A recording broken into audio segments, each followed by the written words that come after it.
Everything Now, an interactive comedy show on Twitch where you, the viewers, are in control, featuring special guests from all over the Twitch community and the Los Angeles comedy scene. Enter a variety of wild scenarios with colorful characters and help steer the story in whatever direction you want. You can vote in polls to make choices, submit images over Twitter and Discord. You can pay to play sound effects. Road end in 100 feet. What the f***? It's your show too, friend. Hop on in and experience everything now.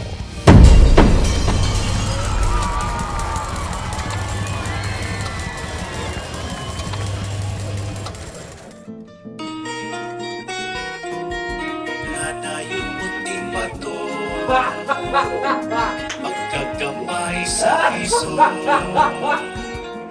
Kani at tutapangan mong tulo O kikaayo ang pikong tito Apan karon sa piso ikaw katulkod Imong sulo. Oh my gosh. Oh, I hope that. So crazy with the background music. I hope that's not a DM. Anyway, hello, hi everyone. Okay, hello, I'm back. I'm good. Give me a second. What's up? Welcome to Movie Town. I'm Wade Shaky. I'm the owner and proprietor of the only video store in New York. It's been a rough weekend for Filipino people. I'm recovering. Obviously, we're still trying to figure out what the hell is happening, what is going on. We're sorry that we unleashed Jokoi on you, kind of like the British did with James Corden. We just kind of opened the cage and ran away. Jokoi Bill. You've all been Jokoi pilled. Yeah, Jokoi isn't even his real name, and that's just the beginning of the problem. So, sorry. And I had to go to 4 funerals today for some. All 4 of my grandparents have died because of what happened to Jokoi yesterday. So it's been rough. It's been rough. I'm the Jokoi, says Surreal Chemist, and there's nothing going to be funnier than that on the show tonight. Because it's like Joker, but Jokoi. So we're going to wrap up the show now. I'll hit the end button right now. Thank you very much. Have a good night. You hit that? I didn't even... I thought there was a button on the stream deck. Nah, but I didn't even see if it was bad or not, but it probably was because Jokoi kind of sucks. So, welcome to Everything Now Show. This is Movie City.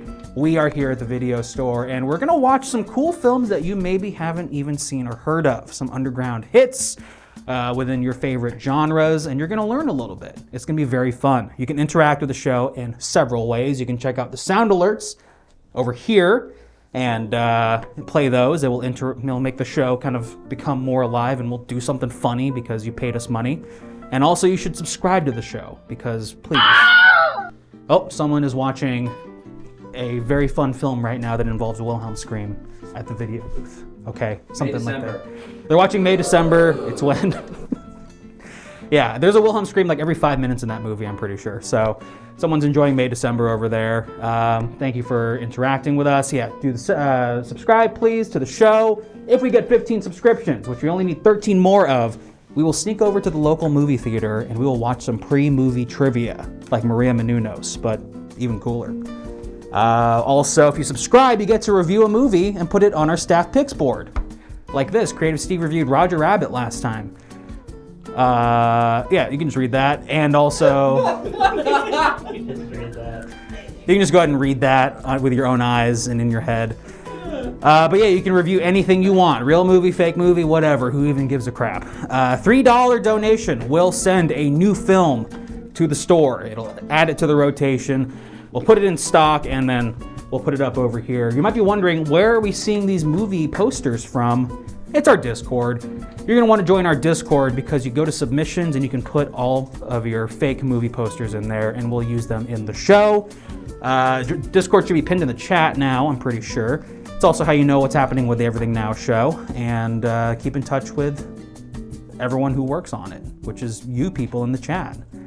It's your show too, friends. Did you watch the trailer? We worked hard on that.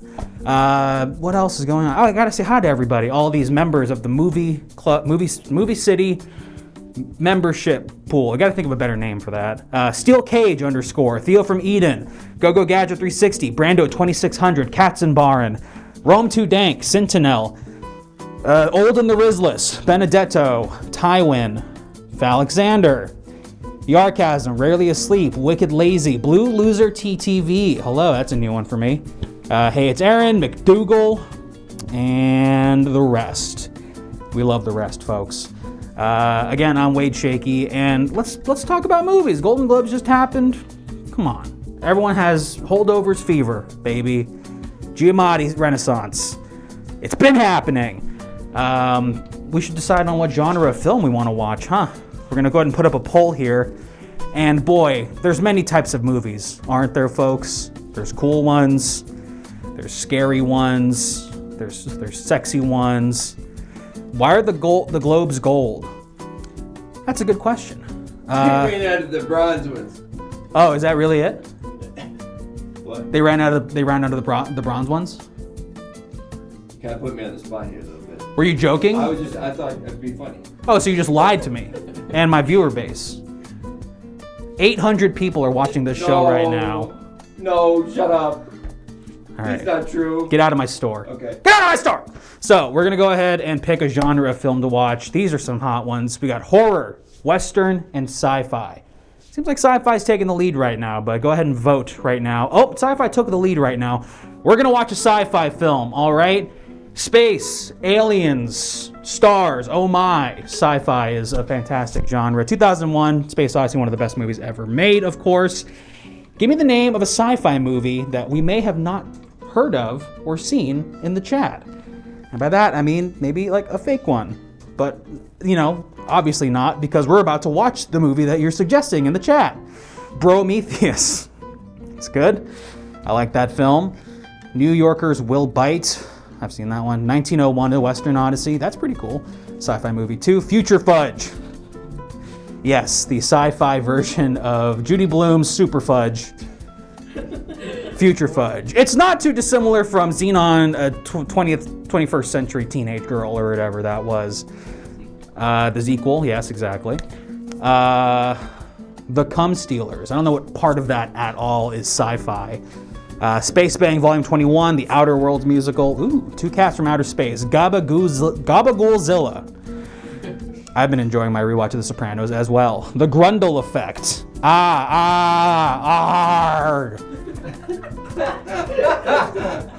Thank you, Old and the Rizless, for that one. The Grundle Effect sounds awesome. It's kind of like the China Syndrome or the Andromeda Effect or something. So we're going to go with the Grundle Effect. Ooh, very spooky and groundbreaking. But little seen sci-fi film. Thank you so much for the subscription. Really appreciate the subscription. I'm sorry if I'm pronouncing that incorrectly. Andromeda Strain. Yes, that's what I did. Is that what I said? The Andromeda Syndrome? The China Strain. We're going to watch The Grundle Effect, and we're going to check out some special features from it so we can learn about the movie-making process. I'm inside the DVD now. Our new subscriber and chatter is going to review Frankenhooker. So please put your review of Frankenhooker in the chat, and we'll pop that on to the staff picks board. Yes, The Grundle Effect. You know, classic story. An ensemble of scientists on a spaceship come across a disturbing distress signal from a fellow spaceship, and they discover something on there horrifying beyond their own imaginations could ever perceive, called the Grundle Effect. And we'll just have to see what that looks like exactly. Grundle, isn't that the guy from The Fly? Anyone here seen The Fly? Is that not his name? That's Jeff Goldblum. Oh, okay. I'll just shut up now. So we're going to vote right now. Everyone's voting currently, obviously. There's 3 types of special features we can watch. One, we can see behind the scenes. What is that? Is that the VFX thing? Yeah. Okay. Oh, yeah, I put BTS instead of VFX. Yeah. So, That's sort of redundant, huh? a little bit. It's like saying... Somebody's got K-pop on the brain. You're still here? Get out of my goddamn store! Ah! Sorry. Like ATM machine. Exactly. Do you sell Nerds Rope? We do. There's a whole aisle over there. It's behind the beaded curtain. The I'm gonna whole hang aisle myself. of Nerds Row. I'm gonna hang myself with it. Hung by his own nerd's rope. So also there's director's commentary and cast and crew interviews But it seems like the behind the scenes is going to be winning here. Right. It's not. Was that supposed to be a play on Hung by His Own Petard? Yes, not good. Not good. Play, really. Not really. No, none whatsoever. Barely scans. I just wanted to say nerds rope in a funny way also. Someone's got to put on the blue thing. Someone here has to put on a blue morph suit right now! Who wants to do it? Yeah. Folks, we're going to be checking out this behind-the-scenes featurette on special effects. You know, Gollum and Sauron. No, wait, who's the dragon from The Hobbit? So equal. Sauron the sequel. Jar Jar Binks. All these characters are made by the magic of... yeah, I mean, I'm wearing a mask also, so I'm going to die before the end of this episode. All these wonderful, larger-than-life characters, King Kong, were all done through CGI and motion capture. So there's a human being with a suit that has a suit that is kind of capturing their movements through a computer, and then they graft on the CGI onto that to create larger-than-life characters. So you're going to see a little featurette here of how the big monster in this movie, yes, the Grundle monster in the Grundle Effect, how they came to life and were performed by a single actor. Moshe Kasher's in this movie? Yes, I believe he is. I pre-recorded this entire episode. Bad Phone Chad says, Misa Potting Racing Annie. Thank you. Andy Serkis, exactly. Yeah, the Grundle monster in the Grundle Effect, of course. So, oh, beautiful. All right, cool. So, yes, the special feature is loaded. I'm so excited. Let's learn about some movie magic and check out this special featurette. And thank you for the subscription. Do I need a vamp for a little bit? Or? No, you can. Yeah. Hey, Rolling. thanks for coming in. Thanks for having me. So, you like science fiction, kid? I love it. I've looked up to it to my whole life. All I want to do is be in those movies. I'm so excited to get my start. And of course, you know how to move like you're science fiction. Oh, please, I'm basically half alien. Oh, save it for the take, you know. All right. We're excited to work with you. Okay, so we're gonna get some notes from our producers at home to see how we want you to move. Great. You're a big monster, the Grundle monster. Okay. Let's start just with an easy one. There's the space battle where they're shooting lasers at you. Can we just get you dodging the lasers? Yeah, okay. The lasers are coming at you. They're fast. The lasers are fast. And yeah, exactly. Do the Bugs Bunny thing. That's good. Yep. That's really good. Oh, it's going between your legs. Yep. That's really That's awesome. perfect. Okay, now this is a slow motion take, so you're gonna do the Trinity, the Matrix dodge where you're leaning back. Easy. But do it in slow motion. Slow motion. We don't have the technology. Move slow. Copy that. Make it look fluid. Copy that. Oh my god, That's really good. that's sick. We can work with that. We Perfect. got so much lower than I was expecting. Now, our producer McDougal, our producer McDougal reminded us that there is a scene in this where you ride an alien creature, kind of like a horse. Of course. Or I'm sorry, you are being ridden as an alien creature, kind of like a horse. So we need like a gallop, All right. like a horsey kind of gallop. All right. Yep. Can we get that in profile? Yeah. Like the first ever thing captured in motion. Wow, I'm witnessing the Boy Bridge horse right now. Wow, You know that's- from Nope? And do a kind of, yep, exactly. Oh my God. You read my mind. That thing. Okay, now there's a too excited 8-year-old creeping up behind you. It's making you want to kick. Kick with your back boot there. Take that little girl out. There you go. Come on. That's the last time she lets nature get the best of her. Come on. Come on, kid. There it is. Perfect. Good work. The 8-year-old's dead. I just got a text saying Wembanyama's gonna be in the movie, so can you like pretend you got a basketball and you're doing some like full street moves? Yeah, you get called. Okay, there you go. Yeah, that's good. Between the legs, please. There you go. Yeah, you're calling moves. You're calling plays. That's good. Yep. You're at the top of the key. That's awesome. And then just shoot a 3. You're kind of doing all this trickery here, kind of distracting everyone, like thinking, oh, they're gonna do some cool, some block and pass and screen thing. But no, in the end, he's shooting a 3. And 3, 2, 1 is a buzzer beater, and it doesn't go in, and you're a little disappointed. That's really good. That's really I excellent. forgot we even had that scene. Yeah, since we confirmed one on it, we decided we'll keep it in. Wow.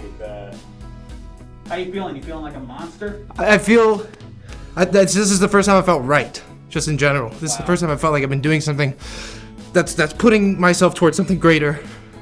Are you about to cry? Close. Don't cry. It fucks up the suit. Okay. I'll hold it. There's no crying in mocap.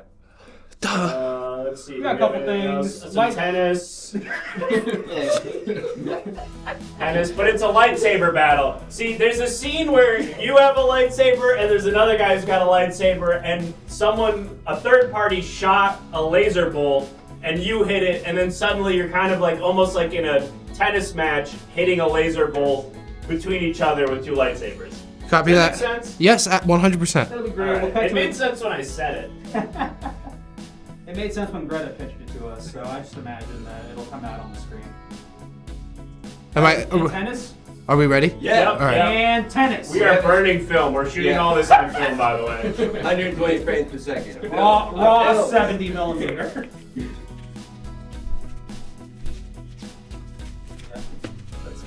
Really good. This is better than real tennis. Really good. This is sick. This is better than Wimbledon.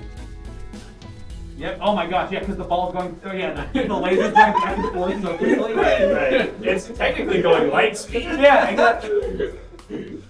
Just bounce, bounce, bounce, bounce, bounce. Oh, and you have the Darth Maul thing. Yep, he has 2 tennis rackets. Yeah. 2 laser tennis rackets. Yep, you got it. All right. Breaks it apart. Then that has 2 kind of on their own. All right, that's good on that. Thank you, thank you. Take a breather. Take a breather. You need a water. Really good work. No. All right, good, because we don't have any. All right. Let's see. Oh, we're not gonna get by a gold card. Yeah, that's crucial. All right. We gotta get the golf. Let's get some options on that. All right. Are we good? We're rolling? Yeah, we are Whenever you're ready. so much. You're walking through Pebble Beach a little too flagrantly. A little too flagrantly.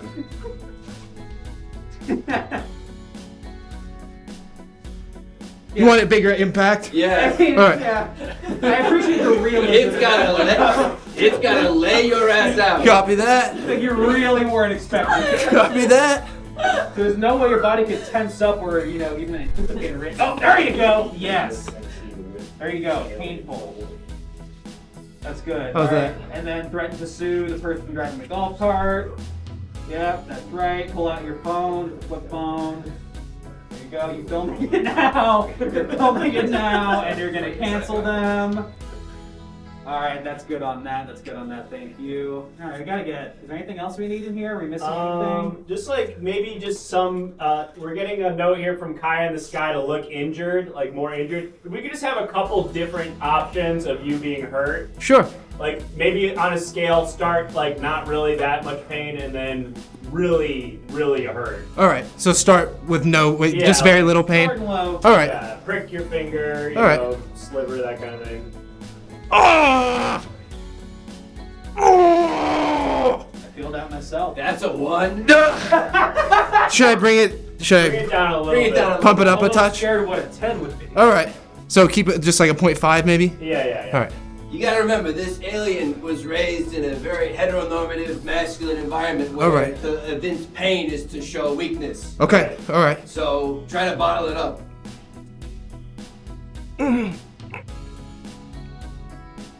All right, that's gross. All right, I think we're done. All right.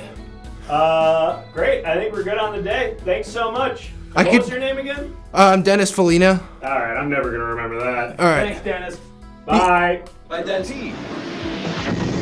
This week, the Warehouse guarantees you can rent Big Crocodile Dundee 2 and Cocktail starring Tom Cruise. If we don't have a copy available, we'll give you a coupon for a free rental for one of these 3 hit movies.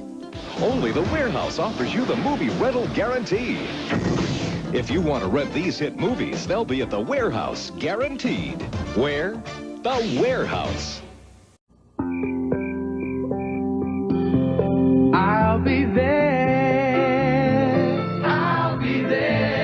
Blockbuster stores across Canada now have more copies of new releases like this. What is the Matrix? The answer is up there, Neve.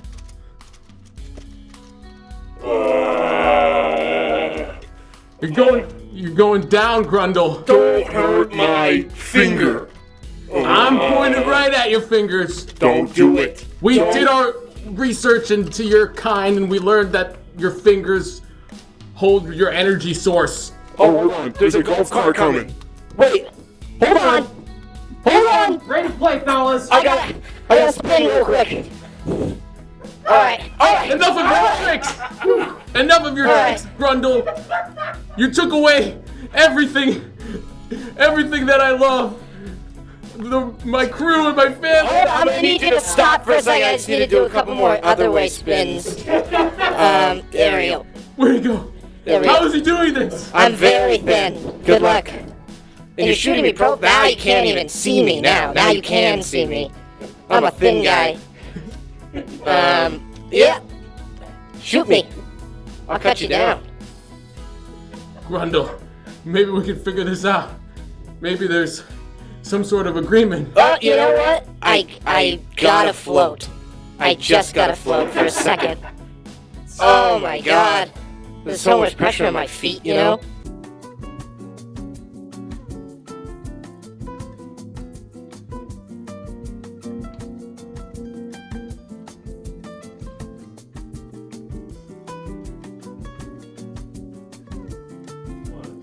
Wow. I mean, wow. You know, back when that first came out, 2020, I was so shocked at how real it looked, you know, but times have changed, obviously. And also they had to do a recut of the film because, I don't know if you could tell, but as the aliens started floating, the Grundle monster, sorry, he started to feel some relief, and in the film he would actually finish whenever he floated often. So they had to cut that out so they could do a PG cut of the film. And it made, how much was it? Like $200 million opening weekend, I think. And now there's a whole ride of it at Universal Studios. You all know what happened. There's a ping pong ball here for some reason. That was awesome. I think we're gonna have to learn a little bit more about the Grundle effect. So I'm gonna pop in this DVD again, and we're gonna see one more special feature. Thank you so much. Sorry. Thank you so much for all the subscriptions, everybody. My gosh, the support is so overwhelming. This set doesn't have the number of subscriptions that we actually have currently. We're at 4 or 5. We're at 4 currently, maybe 5. That's awesome. 6. We're at 6. What the fuck? That's amazing. Thank you all so much. If anyone has submitted a movie review, Nope, okay, they haven't. consider if you have though. if you subscribe to the show tonight, you should send in a movie review of anything that you saw recently. Okay, positive, negative. Maybe you didn't even see it. You know, just send us a movie review and we'll put it up on the staff picks board. Thank you, Warm Winter. Jeez Louise. Holy crap, that's like 7-6, whatever. 76543. 76543. And now we have 86543. That's awesome. All right, let's just get 100 right now. 100 subscriptions right now, please. Thank you. Whoa, that's crazy. The 100 subscriptions you just gave us. Thank you so much. Jeez. We love to see it. Love that money. Stop subscribing right now. Stop. Thank you, everybody. We really, really appreciate that. After this next special feature, hopefully some of you will submitted a review for a movie that you saw recently, and we can check those out. But in the meantime, it seems like people want to watch cast and crew interviews for the Grundle effect. Very exciting. So you're going to get to hear straight from the horse's mouth. Maybe there was a horse who worked on this movie, and maybe they interviewed the horse, and the horse will talk about his time on the film set, as well as the director, producer, security guards, catering person, anybody who worked on the Grundle effect. You might get to hear from them about their experience on this Hollywood motion picture set. Can we hear from the Grundle himself? I don't know if he was out of jail at this point yet or not, but we'll see. We'll see who they got for the interviews. You know, it's kind of a crapshoot. But thank you for voting, everybody. Let's get this menu out of here. Go. Oh yeah, I guess we're ready, huh? Just about. I think so. Did anyone else go see the Grundleheimer double feature? Oh yeah, that was a long day at the theater. Oppenheimer was 3 hours. Grundle was, what, 9? It's like that, what's that, you know, the guy who did the Seventh Seal? Hey, you know, he's the Seventh Seal, and then Fanny and Alexander. It's like Max wants to see that one? it's like Fanny and Alexander. Oh, you talking about Ingmar Bergman? Fuck it. Let's just go to the fucking What are you special talking feature. about? Yeah, Ingmar Bergman. That's what I'm talking about. We're going to the thing. I'm gonna leave. Just kidding. Oh, okay. Thanks for sitting with us. Could we get your name and your position on the film? Hi, Rebecca Stanley, lead actress for Princess Zebulon Grundle. It's a real honor. I'm a big fan of your work. Did you enjoy the production? Yeah, I thought it was a really positive experience. You know, it was just such a collaborative effort. You know, I learned I'm so close with the director, who also happens to be named Grundle. It was a real just meeting of Grundles for the Space Odyssey. Got it. And what was your name again? I'm sorry. Rebecca Stanley. Rebecca Stanley. Got it. I have the 51st days disease. I forgot. Dementia. What? Hello. What's your name? Where am I supposed to look? You're looking the right exact place. Can we get your name? My name is Nick Badfinger. I was the alien consultant on the film to help to make sure that the aliens were like real, where they are, and how they are when they're really around.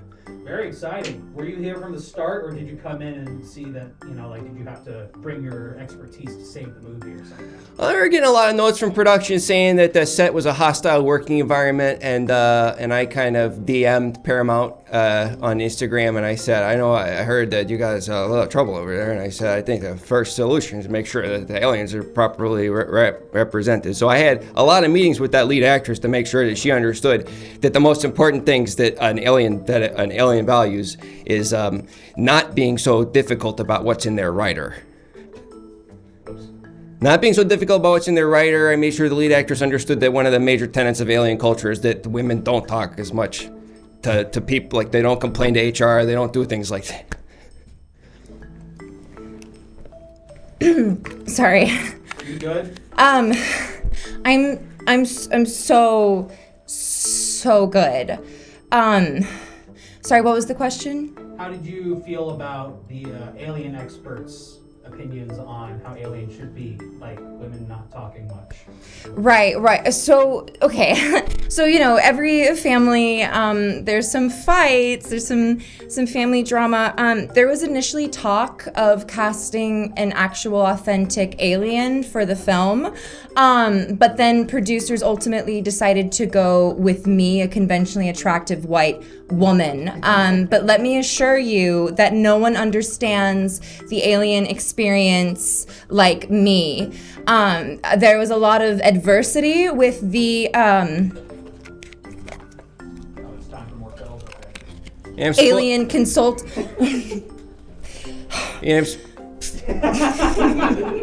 I'm supposed to look right into the camera? Yeah, you're doing great. Okay. Can you just not do it so weird, though? How could you unpack that for me? Just blink a little. Just blink more. No, like a normal guy. Yeah, forget it. We're not gonna use this shit. So No one's gonna watch this crap. So I was, the Paramount executives were very clear that they needed to make sure that there's alien, excuse me, I almost said Aryan verisimilitude on the set. Alien verisimilitude on the set. And a lot of that involves making sure the lead actress abused prescription drugs so that they were kind of spacey and not too difficult. Spacey. Yeah. I thought it was funny too.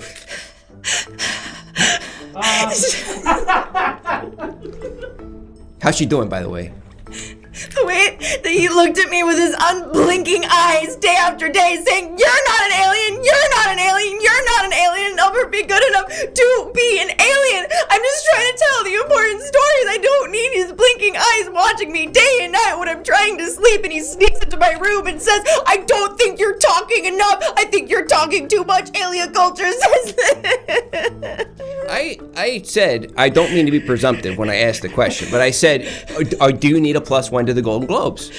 And subsequently, I was blocked on major platforms, things like that. Thankfully, I was able to filter address from the executive team that hired me. But she's going to be a great alien, I think, if they have her back for the sequel. You remember the Zieman the sequel? Remember that, where they did the wordplay on this? Maybe they'll do the Grundle the Grequel. Don't worry, it's a fake gun, just like I am a fake alien!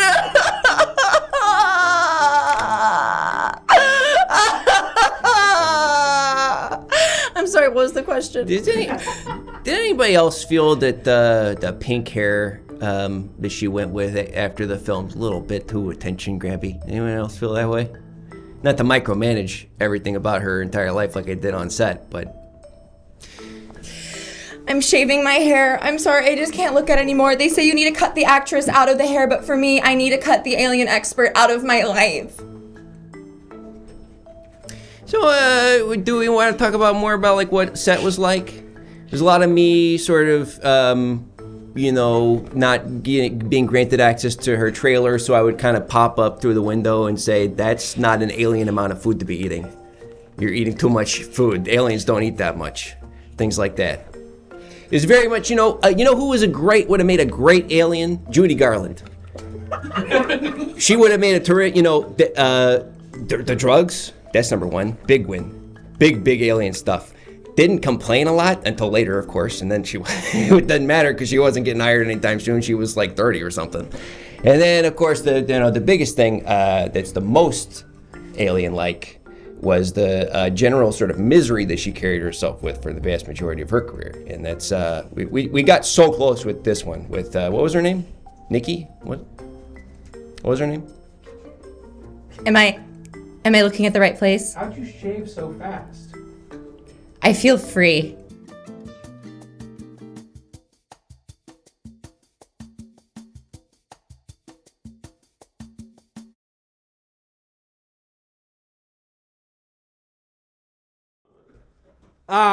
Movies. The smell of popcorn, the excitement of the production company logo coming up, and the palpable sense of dread that you see on the leading female actor's face throughout a film because they're just being so mistreated on all sides from everybody involved with the production. You just can't beat the movies, folks. That was, of course, the Grundle effect. But we're gonna leave outer space and we're gonna come to a different kind of movie. Maybe something a little more down to earth, perhaps. I double dog dare Grant to make a male character who isn't awful. Oh, well, I don't see how that's possible. That pause was, that was a good timing. How's everybody doing? You all enjoying your time learning about movies? Oh my gosh, 8 subscriptions. I'm just realizing, 8 up there. More than halfway. More than halfway. We are. One movie review, kinda. Okay, so somebody reviewed a movie and put it on our board, and they just said the movie they watched, which is Frankenhooker. Did you like it? Give us like a thumbs up or something. That's all we got. That's all we got? All right, cool. Well, someone saw Frankenhooker. That board has less utility than like Letterboxd or something. But you know what? Let us know what you watch and you can put it on the thing. Worst movie ever. Hey, one man's trash. I forgot how the rest of that statement goes. So thank you so much for the subscriptions, everybody. Just 7 more, and then we'll go sneak over to the movie theater and watch some pre-movie trivia. Super exciting stuff. It's really, really fun. And I think we're gonna watch one more movie's worth of special features. And then I might take my lunch break and we can watch some Criterion Closet videos. You know Criterion Closet videos, right? Where your favorite TV actors and celebrities and weird pop culture figures go inside of a tiny closet that's loaded with art house movies that are meaningful and important and whatnot. And they act like they're so special for being in the closet. We're gonna watch a bunch of those. It's great. Again, join the Discord and submit your fake movie posters in there, and also just hang out in the Discord. It's a really cool place. I think we're gonna go ahead and do another poll for another kind of genre. Of course, we have the Western, the rom-com, and the family movie. We've done a lot of Westerns on this show, that's for sure, not to load the scale or whatever, but the family movie does sound quite fun to do. Rom-com, of course, the people's genre, as it were. Timeless, ever since movies started, we've had the rom-com. One of the first films was 2 people kissing. Pretty special stuff. No one wants to watch a Western. We're done with them. Seems like that genre is dead in the ground right now. But a rom-com versus a family movie is kind of neck and neck. Maybe we'll see something that's made for the kiddos. Maybe it has some raunchy adult jokes that only the adults will get. You know, like the kids will just kind of be like, what the heck does that mean? And the adults are gonna be like,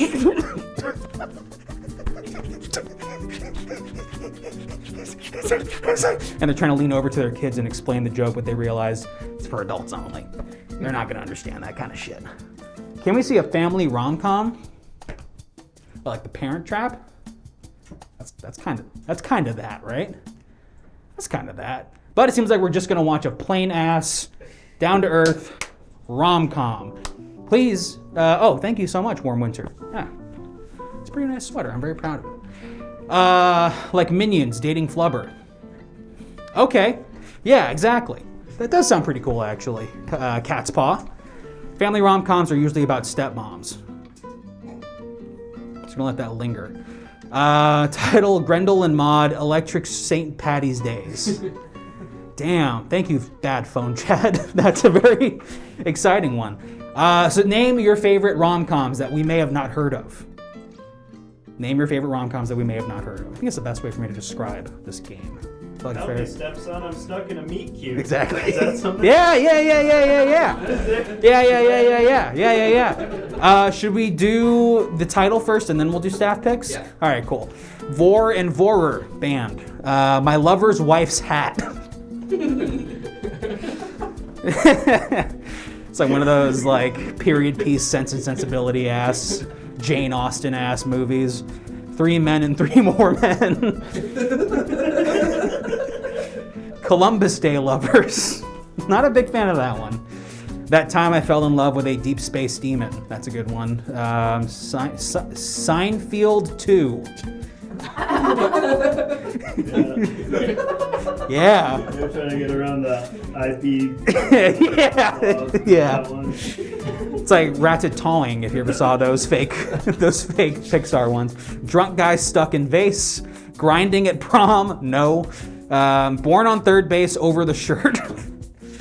Okay, I get it. Adam and Steve. Oops, I ate all the neighbors' schwaggers. The Unproblematic Grant. Don't pick this one. 10 Men versus 1 Meat Blob. That's a sci-fi movie, I think. Oh, it is romantic. Love in the Afternoon. 4 p.m.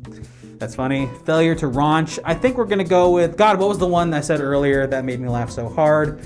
I forgot it already. Gonna have to keep on moving on now. Find a different one. 3 Men, 3 Other Men. It's gonna be hard because we only have so many people in the audience, in the garage right now. We can imply them. 3, yeah. Oh yeah, the other men are implied.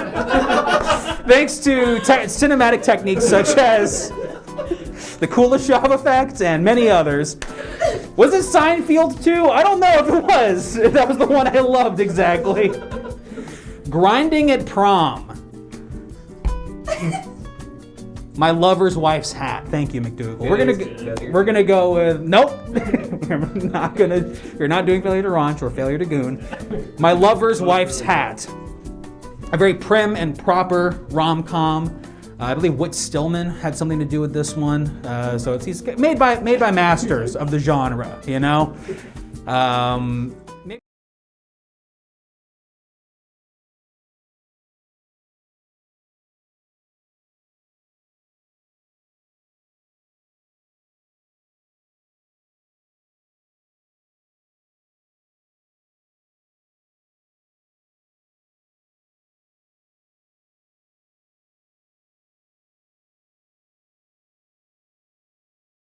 With your words. Thank you, Bad Phone Chat and Warm Winter.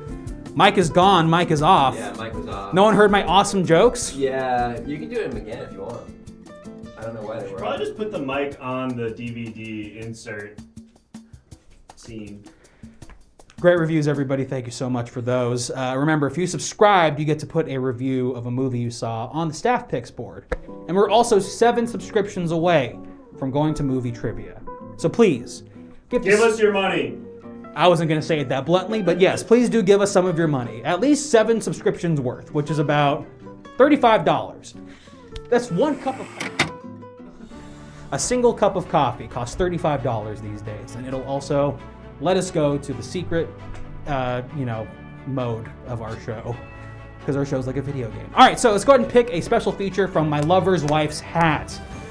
what do you call the hat shop guy in like an old-timey land? A haberdashery. The haberdashery, of course, yes. I believe that one of the two in the rom-com duo in this is a haberdashery manager. And the other one is maybe someone with a funny-shaped head. I don't fucking know. But we're going to go ahead and vote on which special feature we want to watch. Seems like we're starting off with one we haven't seen yet tonight, and it's director's commentary.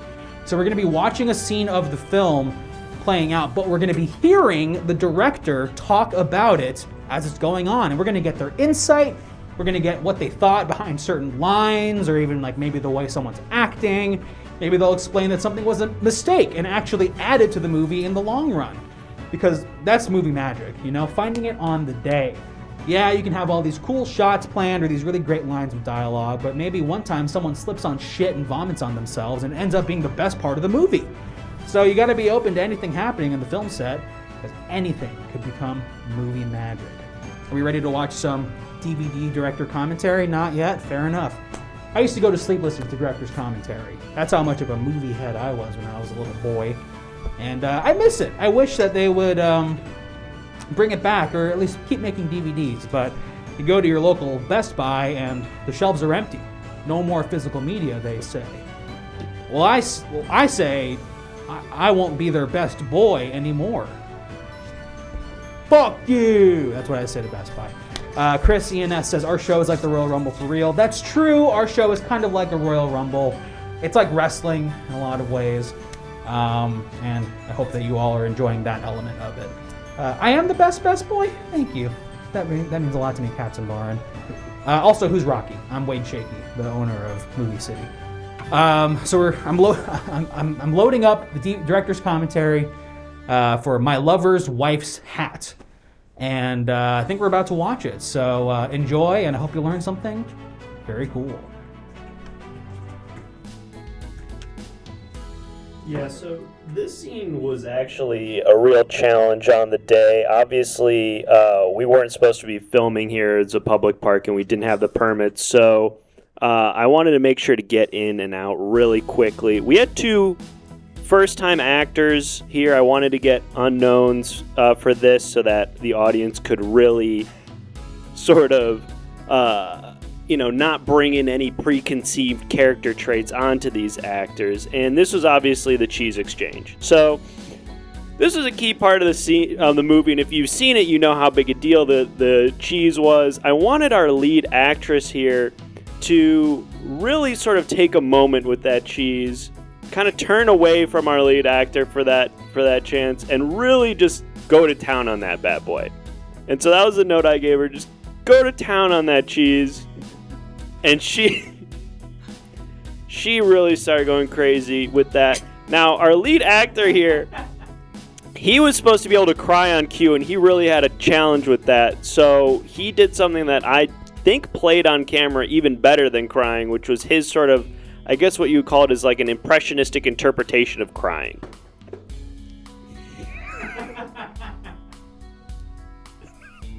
Yeah, he started doing this mime shit.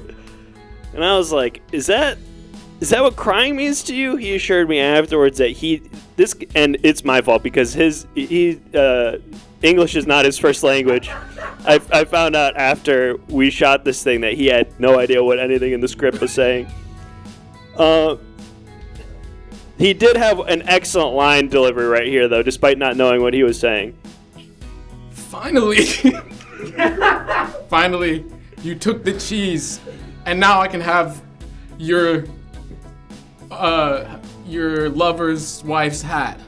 And that was all improvised, which I thought was incredible. And so at this point, we had the lead actress turn around, and her lines were actually all ADR'd because we all just got really annoyed with her voice. So you'll hear her voice here, the dubbed over version. She starts speaking now.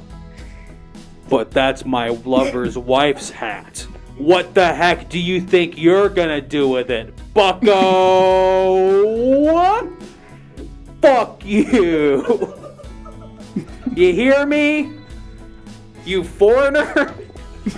Now, on that line, we started to hear our lead actor's accent start to slip. Like I said, English is not his first language, and you hear a little bit on this next line delivery of his native accent. See if you can spot it.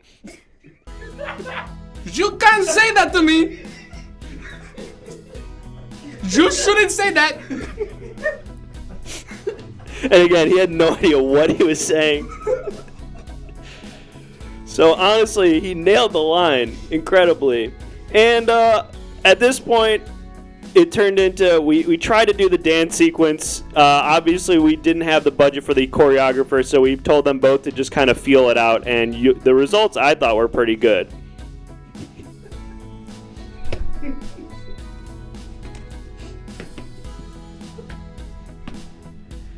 Damn. Maybe I should give you my wife's lover's hat. You've got good moves, hombre. Hold my cheese. And then for these last sort of 30 seconds, we had an issue with the camera where the male talent was like mostly cropped out of the shot. He was kind of just like awkwardly edge of frame. He delivered a line. Yeah, we could not get him in the shot. He delivered a really important line here, but we didn't capture it. So, you know, if I had another take on the day, I would have taken it. But I think we got the line. Oh. Yeah, we accidentally cut into the DVD special features. I don't know what was going on with our editor. It was the one shot he was in frame. Right, that's right. He was in frame for this part. Anyway. Where's the hat? That's right. And that was it.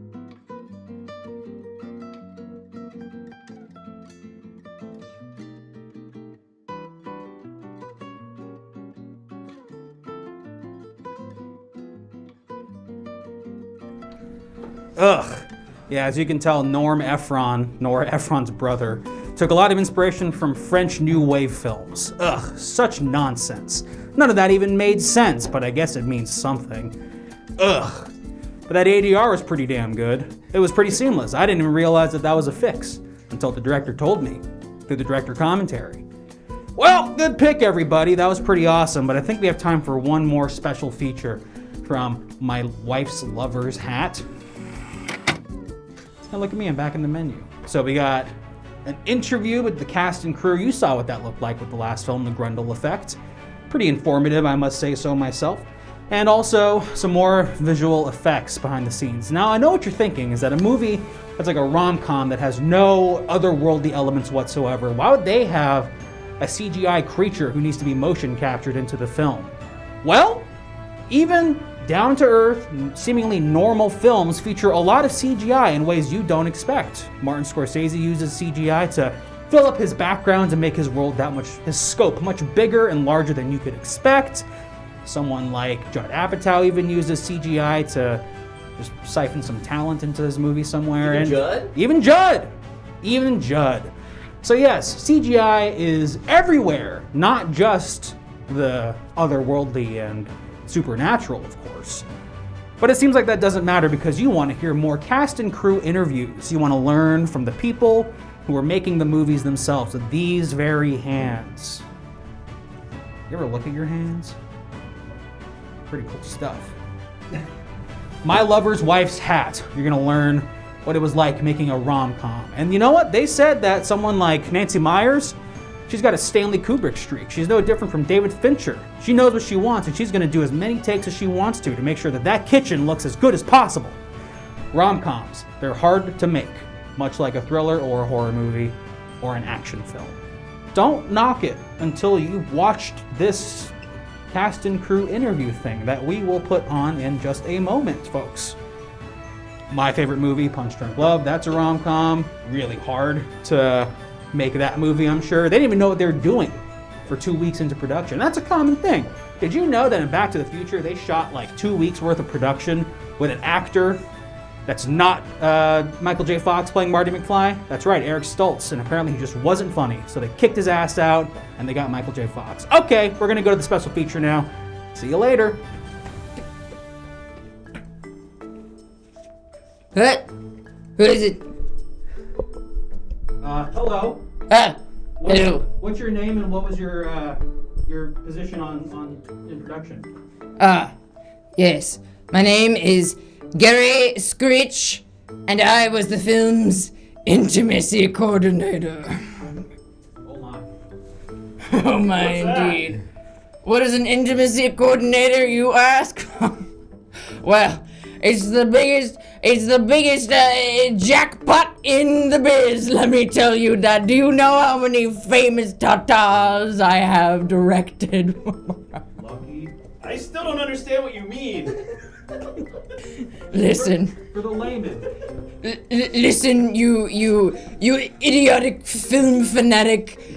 When a man loves a woman, he can't be trusted to love that woman without Gary, okay? Okay, I think I get it now. Robert Bean, director extraordinaire. All right. Thank you so much for joining us, Mr. Bean. Thanks for having me. Excited to talk about my lover's wife's hat. Now, before we get too far into the interview, I just wanted to make sure, are we clear to address the allegations? I'd prefer if we did not speak about my, it's just the media. It's just the media. Allegations, you say? Ha! They don't even got half of it on me! Gary Fox! Gary Fox? Are you deaf too? Is that a nickname though? Is that... It's a verb, you imbecile! Spend less time watching movies and more time reading a book! I'm sorry. Gary, how did you handle things with the director on set? Director? More like insurrector of the Capitol, because he's never able to get inside. That man doesn't know a sausage from a porn star's popper. Yeah, so this movie, I was really confused by the script at first. I was like, my lover's wife's hat? I had trouble following that. Hey, were you there on January 6th? Wow. At the Capitol? Again, the stuff in the media about me is not true, despite what my intimacy coordinator Gary Screech says. He's been around the block. He's been in this industry for a while, but What are 3 words you would use to describe Gary, the intimacy coordinator? Let's see. He's well versed in his field. That's so many words. Way more than 3 already. He's probably would be a good candidate for president. And You're misunderstanding the question. Gary, care to comment on the allegations that the director can't count? Listen, there's one thing the director definitely can't count, and that's pussy! Okay, Gary! What do you mean by that? What do you mean? Oh, it's you again, the little pale boy with overalls. Let me show you a thing or two. With pussies, you gotta count them, cause otherwise, how can you coordinate them? Also, the director's just like he didn't get into the Capitol. He's never been inside of a woman. Yeah, I just didn't really get along with him. He really would ridicule me about my, sexual history. Virgin! He's a virgin! Is what echoes through my head.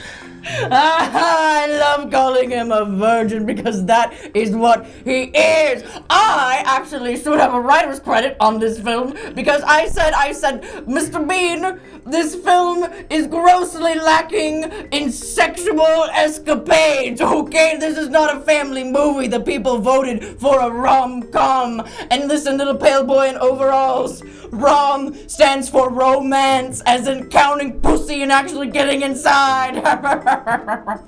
Yeah, Gary Screech was less of an intimacy coordinator and more of an Speak up! intimacy enabler. He was enabling it all over set, It was actually, there was a point on week 3 of filming where we had to shut down production entirely because everybody was just having sex in the corners of the room. Listen, hey, I gotta get close for this one. You can't, hey, look at me. You can't have cinema without sex. Yeah, he used to. Whoa, I feel like he became such a nightmare on set. I feel like I just hallucinated him just now. But he was very adamant about, adding sex scenes that weren't originally in the script, having characters that weren't originally meant to even meet on screen, have entire 20, 30-minute long intimate sequences, which he, of course, was coordinating. Now, his view on sex is very skewed. He's sort of... And you know what sex is, right? Of course I know what sex is. Right. 'Cause I guess there was a rumor on set that you didn't know what it was, and we just wanted to clear that up. Rumors, the media, everybody's always likes to talk about me, but the one thing that I know the most about is sex, because I've had it. Describe it to this boy here in overalls with a pail. You guys don't know the kind of stuff I've seen with my eyes. Now, have I participated in it? That's a completely different question. But I have seen it. I get the general context of it. I can incorporate it into a film. Let me show you something. This is how you can really tell if a man has been with a woman, okay? I doubt that if the bloody moon were to come along, Mr. Bean would be willing to be on the front line, okay? Do you know what this is? And what do you mean by that? He won't eat pussy when she's on her period. Yes, thank you to the Tanner boy with also wearing overalls. All right, want to see a proof of a true man? This is Jessica Simpson's period blood. Whoa! How do you have that? Gary has his ways. Yeah, Gary used to carry around this vial of blood, and he would say it was different celebrity period blood and try to get you to drink it. And I know better than to drink something like that comes out of a who knows what. But I was just not sure if that was a smart thing to consume. When you say who knows what? This is not helping the allegations.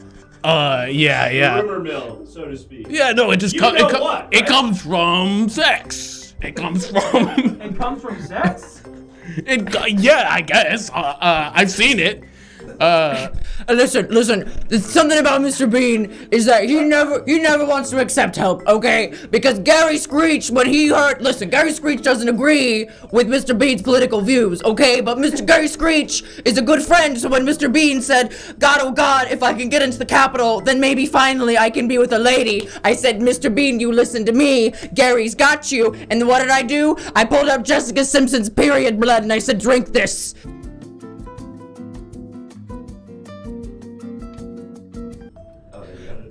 Okay. What was... Say that again? Did the little pale boy with overalls fuck everything up again?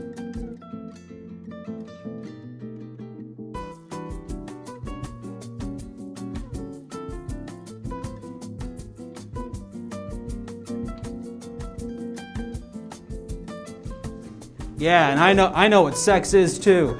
Wow. Yeah, I remember this movie made $800 million in its first year because people thought Mr. Bean was in it. He was not. Rowan Atkinson was not in the film. And one more tidbit is that Slavoj Zizek, the creator of The Pervert's Guide to Cinema, says of Gary Screech, what a disgusting individual. I'm very scared of him. I don't like sex anymore. So, very interesting little tidbit there. I think I'm gonna go ahead and take my lunch break. So you wanna come with me to, oh my gosh, Plastic Citizen. Let's look at the staff pics first. Jeez Louise, 46 months, has it really been that long? We love you so much, Plastic Citizen. Thanks for being our pal this long. Nothing new on the staff picks board? Oh well. Well, it's time to go to the break room where I'm going to open a sandwich and eat it, and open my laptop, and go to youtube.com, and go to Criterion Collection, and watch Criterion Closet videos. So come along and let's learn about some very important, meaningful, heartfelt, mind-opening cinema. And Armageddon. And also Armageddon and Chasing Amy. It's the question that drives us.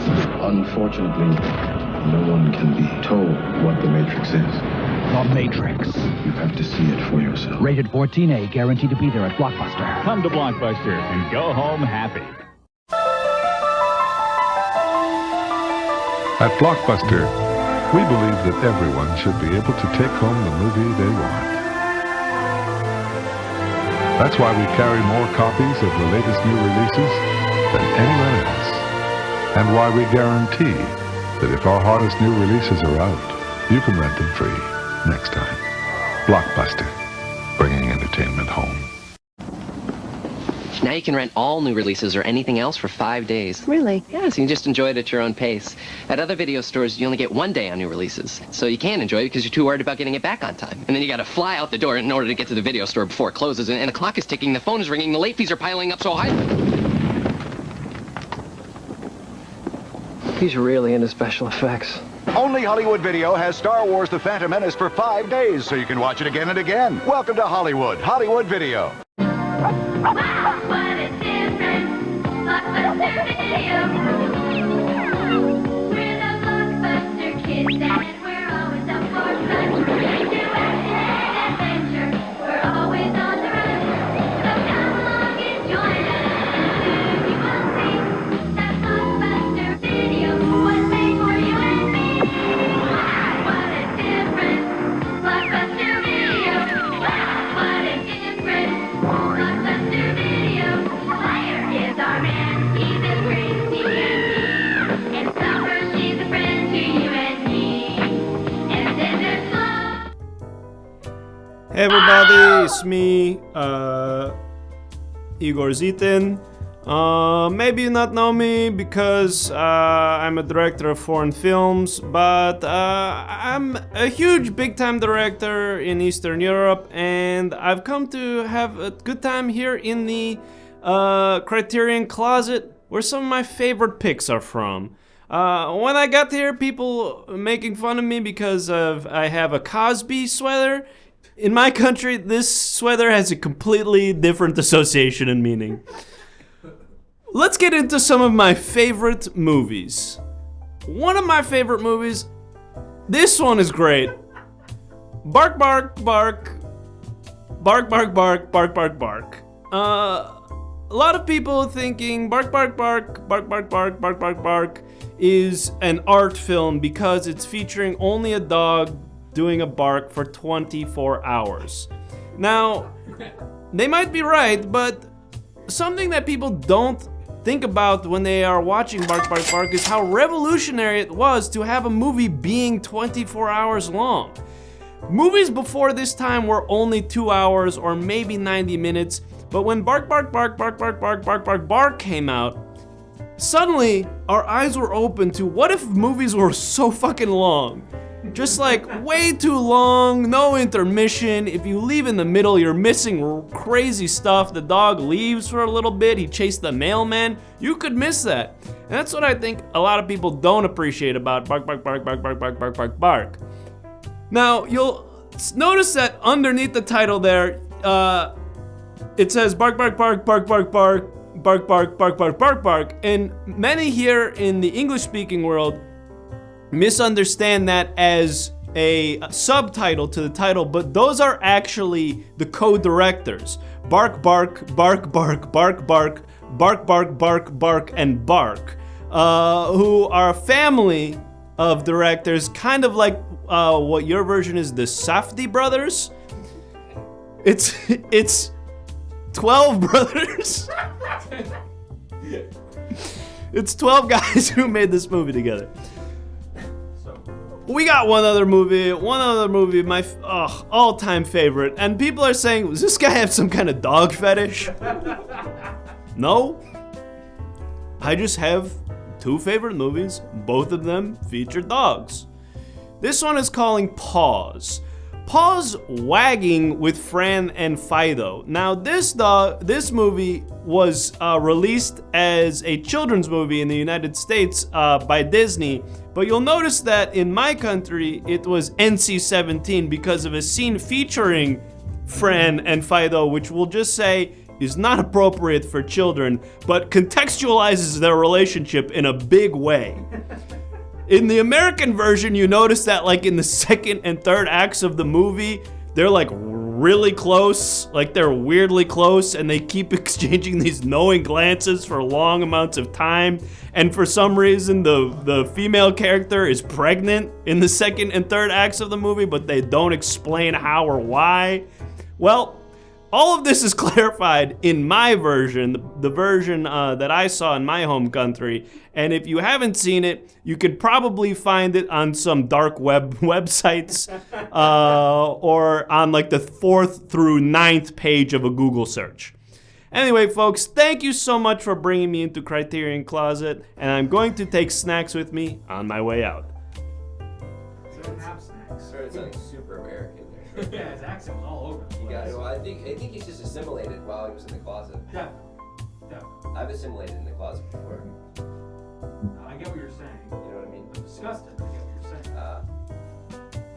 saying. Okay, bring in the next celebrity. He's a celebrity, right? Yeah. Hello. Hey, how you doing? To your right. Hey, how you doing? Perfect. All right. As you guys know, I'm Two Guitar Thomas. I have a huge following on Vimeo. Why do they call you that? For the life of me, I've never understood it, but I sort of roll with the branding, and I rate movies on 1 to 12 strings. And I know you know me from Vimeo. Let's check it out. Say your catchphrase. Hey, strum me down, strum me twice. Well, let's make this movie. Don't guess the price, because it's not a guessing price show. We're gonna rate the movies. Oh, I've seen that on a t-shirt before. That makes Yeah. sense. Well, I wanted to bring in one of my all-time favorites, Mindbuster, Check Your Balls. I think everybody can relate to this film in some way. You know, I rated it 7 strings. On a second watch, I rated it 8 strings. Talk about a way to change your perspective. I went into this movie, guitars in hand, thinking, how is this going to affect me? Because right now, the last thing I want to do is check my balls. 12 minutes into the movie, I was checking my balls, and it did bust my mind. That's when I actually upgraded it from 7 to 8 strings. So that is Mindbuster, Check Your Balls. What's the highest amount of strings a movie can get in your estimation? The highest I've ever gone? Sure. The highest I've ever gone, or how high the scale goes? Because they're two different things. I want to hear both answers, but if you can only give one, I guess how high does your scale go? Okay, so the highest I've ever rated a movie is 11 strings. Okay. Technically, there are 12 strings in total. Right. But that's more of like a loose sort of guideline. It's not really a rule. Again, I've only rated a movie 11 strings. I completely understand now. Right. Tell us about another movie in this closet that you love. Okay, well, this next one is probably my favorite animated film to date. Future Bitch is... It brings... This is the first movie I cried to. What part did you cry at? Well, when they're going to... There's a coffee bean scene, and the Future is sitting down, and this is before she's bitch. And she orders that her... Future the rapper? Yes, so Future... he's the voice, but he plays... well, yeah, this is after Future sort of delved into the film industry. So Future is at the coffee bean, and he's thinking, God, I'm just Future. You don't have to. Only if you want to. Hendrix. But, after he has this latte, he starts to think to himself, he looks outside and he sees the birds, he sees traffic, he sees people, he starts people watching. He says, do I really want to be Hendrix? Do I want to be Future Hendrix? Or do I want to be fucking a nasty ass bitch? And he makes that choice sitting at that table. I'm sorry, does he work at the coffee bean? He doesn't yet. Okay. Okay. Well, I don't want to spoil the sequel. Thank you. Or the trilogy. But no, Future Bitch is that was the movie I rated 11 strings. Wow. Yeah. And thank you guys so much. Check me out on Vimeo. Like guitar strings. I get it. All right. Just a little sample. A sample of how I rate the films, or? Or no, just like play something on your Oh, I do not play guitar. Well, then can you at least say your catchphrase one more time? All right, absolutely. We are going to not rate the price, but we're going to rate the quality of the movie. I change it up every time. Oh, cool. It's more of a guideline. And this review has been 11 strings. That's what I was hoping. That's what I wanted to see.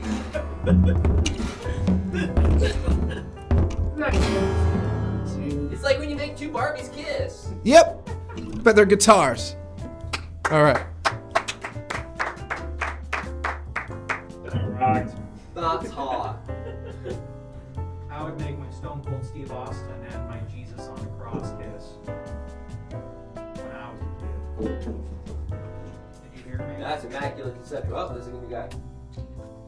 Hey guys, Flint Eastwood, founder of Pirate Bay. Thanks for having me. Yeah, I know movies.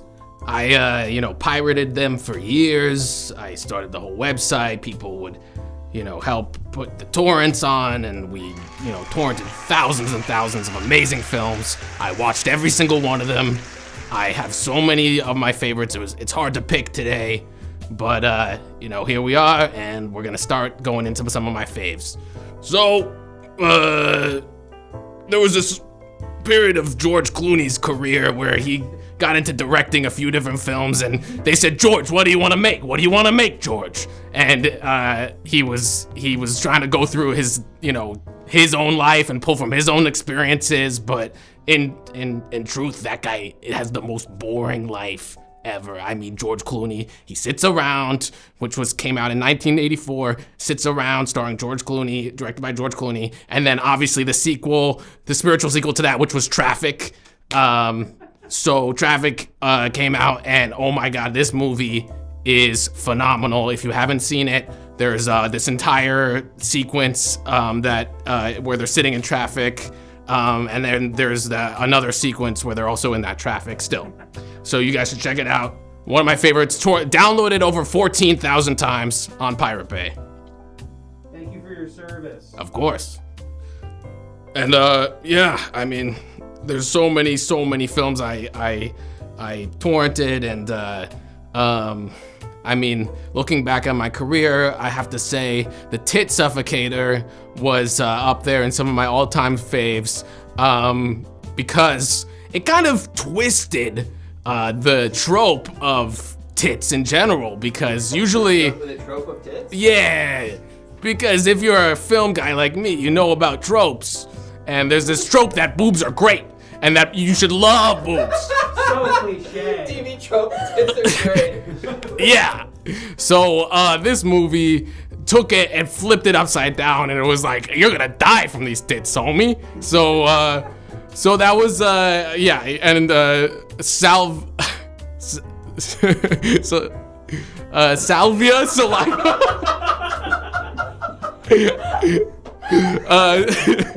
Smotheredly Wooded had an amazing performance in this film, and I mean, it's just one of my favorites, and yeah, that one was downloaded over 40,000 times from Pirate Bay. So I mean, what else can I say?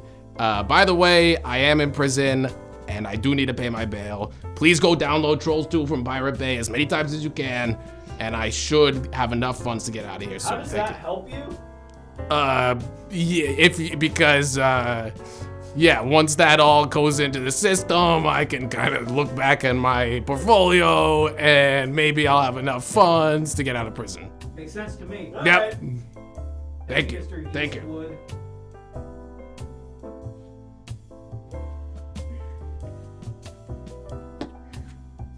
Oh wow. Is that Gary Fox?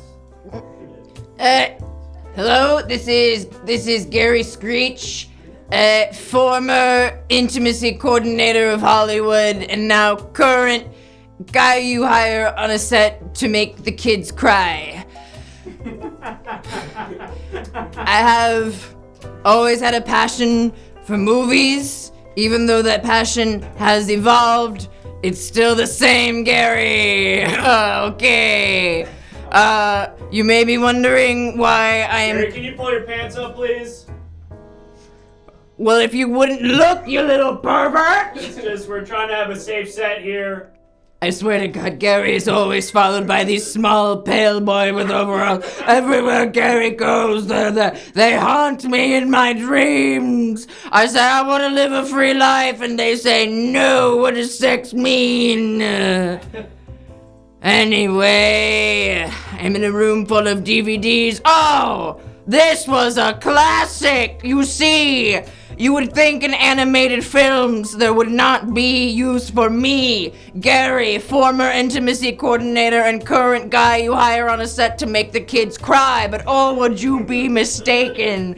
Okay, Don't Step on My Balls is the title of a very emotionally and sexually complex film, alright? It's about a bunch of prepubescent boys who are all discovering themselves and discovering the fragility that their testicles hold, okay? And it was up to me, Gary, to not only A, get them horny, but B, make them cry about getting horny, alright? Observe. Excuse me, little boy in the front who has the pants. This is your beloved pet giraffe. He has died. He's crying, but oh, we still need the sexual tension. That's where sexy tigress comes in. Hello, little boy with the pants. I yearn for you. Oh, but I've just died. And that is how we got the performance from the little boy in the front with the pants. Thank you. Next. That's what my former lover Ariana Grande has said. Would you like to see your period blood? I was gonna say no, but you showed it anyway. Why do you have that? To always remind my enemies of what I'm capable of. Oh, Jesus. Sexually. It's really scary. I need something to take the edge off while I wait for these pale boys with the overalls to pull up the next film. The Duke is stuck. Ah, yes, I remember this one. Hang on, Gary needs to get his eyes checked. Look, Gary, just get up close to remember what reaction this. Yes. Still just blurry, okay. What Gary lacks in eyesight, he makes up for in the groin. Okay, so the Duke is stuck was, I mean, there's no other way to describe it but raw sex and child tears. You wouldn't know it, but the lead actor on the motorcycle in the front is actually 7 years old. And you know, he was going through a tough time. He was very emotionally and sexually constipated. But that's where old Gary came in, okay? He said, get that little boy on a motorcycle and some pussy. Gary. I'm Gary, former intimacy coordinator, and current guy you hire on a set to make a child cry. And this has been Sexy Tigress. Goodbye. With his dog paws, rewind he's the greatest, and all our friends are saying, what a difference, Blockbuster Video. What a difference, Blockbuster Video. There's a world of adventure just waiting for you. Think of all the mature, responsible things you could be doing. Helping old ladies cross the street, hanging with your folks, or cleaning your room. But get real, you'd rather be playing video games. You can rent them from Blockbuster. They've got more video games for rent than anyone in the world. And now, every Blockbuster's getting tons of the coolest new video games. And you can play for 3 whole evenings. So dudes, why not get your games at Blockbuster? It's the mature thing to do. Marcus, there are 2 types of gamers in this world. Those who play for fun, and those who play for keeps. Be the B button. New game at Blockbuster. Wait, you forgot your card. New game at Blockbuster. Wait, that was B. Chat? Want to rent the latest and greatest in video games? Blockbuster's got new PS2 systems and games for rent. New game at Blockbuster? Wait, you... Blockbuster! Are you game enough? Let's take 5.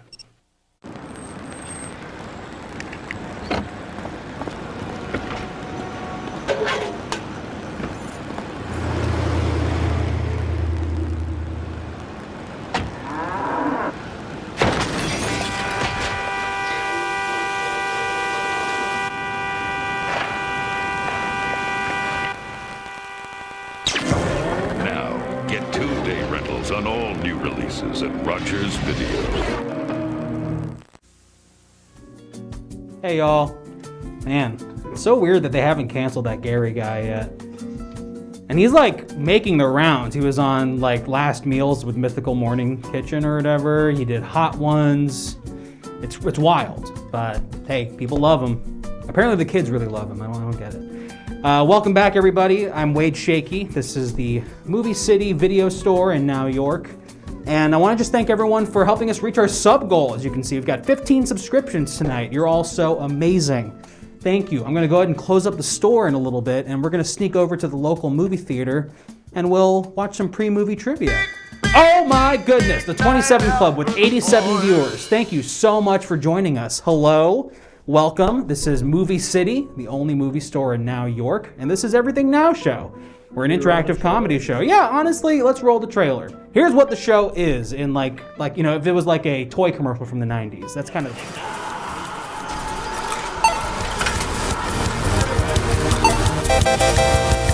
It's Everything Now! An interactive comedy show on Twitch where you, the viewers, are in control. Featuring special guests from all over the Twitch community and the Los Angeles comedy scene. Enter a variety of wild scenarios with colorful characters and help steer the story in whatever direction you want. You can vote in polls to make choices, submit images over Twitter and Discord. You can pay to play sound effects. Road ends in 100 feet. What the It's your show too, friend. Hop on in and experience everything now. Hey, that's what you're doing right now. So thanks for joining us. Please stick around. We just unlocked the sub goal with 15 subscriptions. We're gonna go to the local movie theater and we're gonna play some movie trivia. And you'll get to vote and test your knowledge about cinema history and pop culture and whatnot.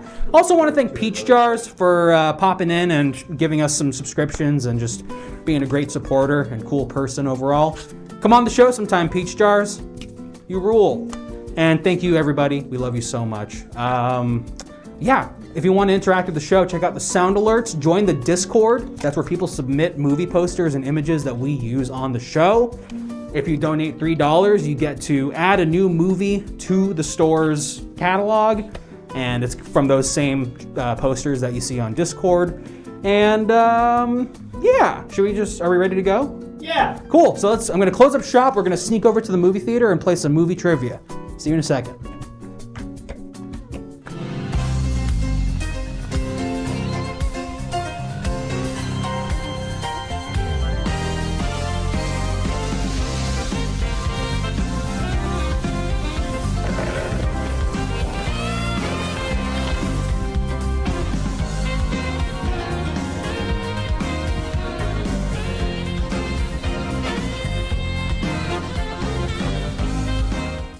Hello, it's me, Sir Patrick Stewart. I'm wearing the outfit, thank you. I'm wearing the outfit that I wore on the Star Trek Next Generation. If you are watching at home and thinking to yourself, it's not the right color, go get laid. So anyway, it's me, Patrick Stewart. Thank you so much for coming to see the movies. We love the movies. Yes, thank you. Thank you very much. Thank you. Yes, time for some trivia, some movie-based trivia, yes. When I was doing Star Trek The Next Generation, I said something in my very first scene to Commander Data. What was that line? What was it that I said to Data in the very first episode of Star Trek The Next Generation? Yes, I remember working with Data. He was a funny little robot. People kept trying to tell me, when we're not on camera, not filming anything, that's an actor. He's not a real robot. But I knew better. Hollywood's capable of anything. If you think that they haven't made synthetic people, you're mistaken. Yes, indeed, I was talking with a robot all those times. So when I put out a cigarette on his arm or said something really foul, you know, didn't matter. Not a real person. There are people making the poll in the background who are laughing very, very hard. Yes. What was the first line that I said to Commander Data? Was it, "Hey, bitch"? Did I do that? Don't have a cow. Or a redacted slur. It was the 90s after all. It's a different time. It was a different time. We can't say certain things anymore on the television. This one's a runaway. It's a runaway.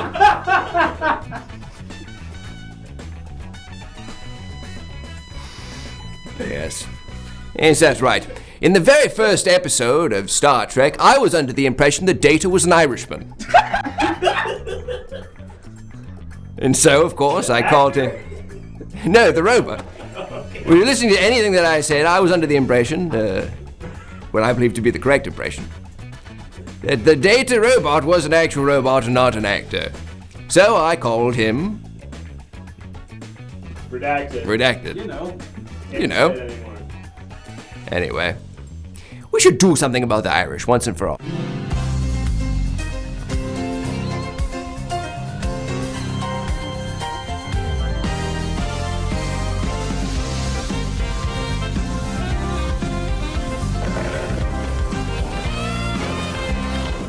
Great Scott! It's me, Christopher Lloyd! Woo! We gotta go back to the future! I'm just kidding. I hope everybody's having a... Yeah! I hope everybody's... I got scared for a second. I hope everybody's having a great day today. And get ready for some big movie trivia from the Back to the Future franchise. Up first, in the first Back to the Future movie, what smell did the past have?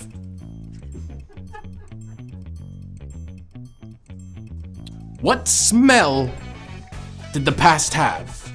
Now you have to pay really close attention with all your senses when watching the film.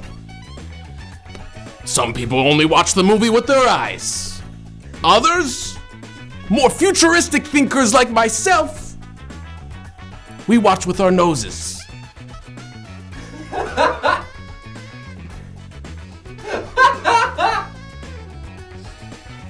Yes. We got option 1, ass. Option 2, dank kush. 3, punani. 4, old people smell.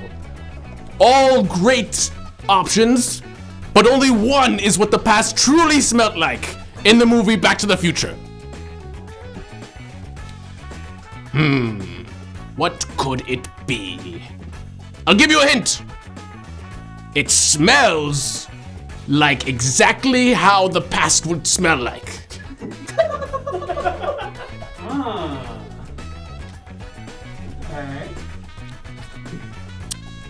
And that is... Wait, do I say if it's correct? Yeah, that is correct. Old people smell. And that is because I am an old person, and I am in the movie, and I look kind of old in the movie because of my white hair, but I was pretty young, and now I'm an old man now. But the correct answer is old people smell. And that, yes, because they're old in the past, and you get it, you got it. Let's go.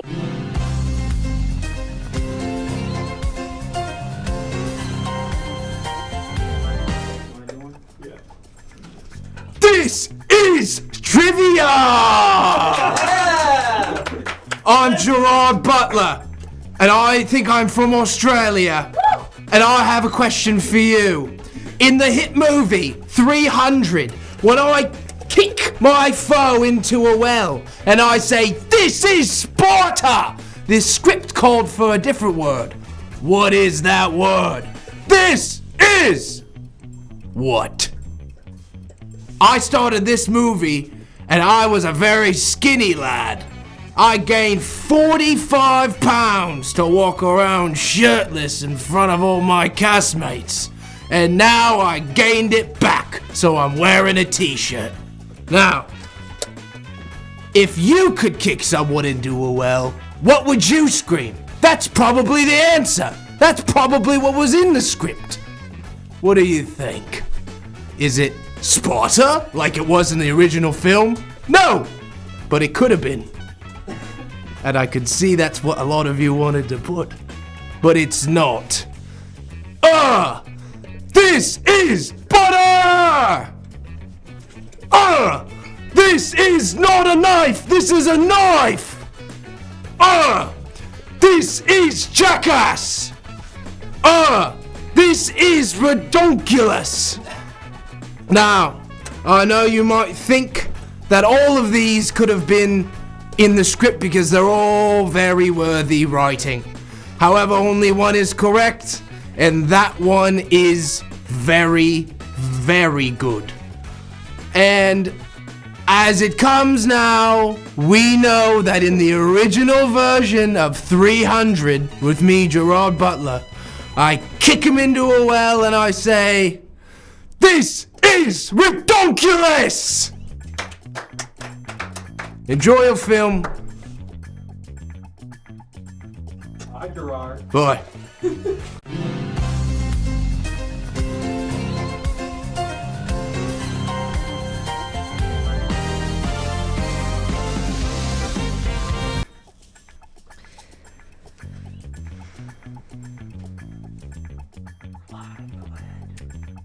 Oh, hey. If you don't already know me, my name is BJ Novak. BJ. Woo! Hey. So I'm what? Do you want to say some trivia, BJ? Yeah, that's what people are doing now. Great. Okay, I have a question, and the question is, what is the name of my movie that I wrote and like made a really big deal about? It's just the title of the movie. You don't need to give me any more information. Just what was it called? Please, somebody say it. All right, I guess I'm gonna go over the comments. People are saying about me. Nonplussed. What is that even? God, I swear these Gen Zs just don't even know what they're talking about. Unless they're consenting to sex with me, then they do know. BJ and the Bear, Smegtown, The Office, okay, so here's something that I want everyone to know. Yes, I was in The Office. Am I grateful for the opportunity? Yes. Does that define my entire career and identity? Yeah. I didn't, that's not, okay. All right, we're gonna keep reading. BJ, happy ever, I mean, you aren't even trying at this point, okay?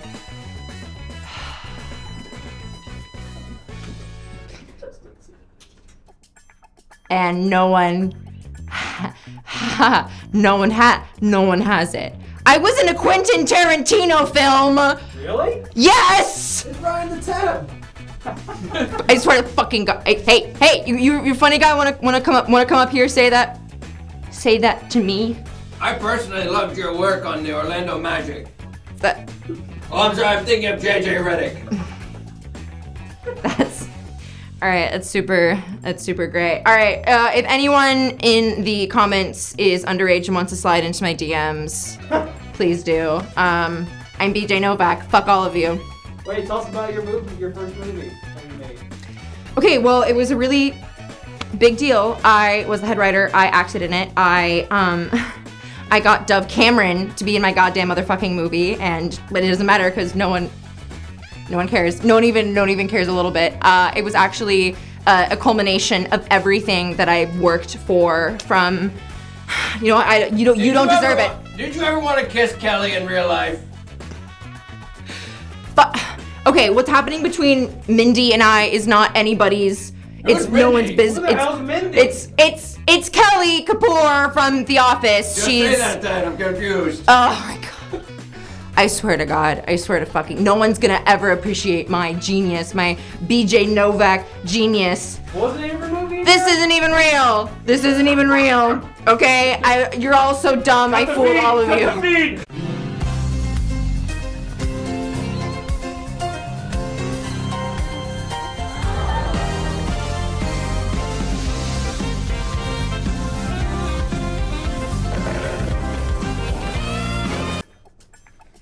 What's up? It's me, Ozempic Jonah Hill.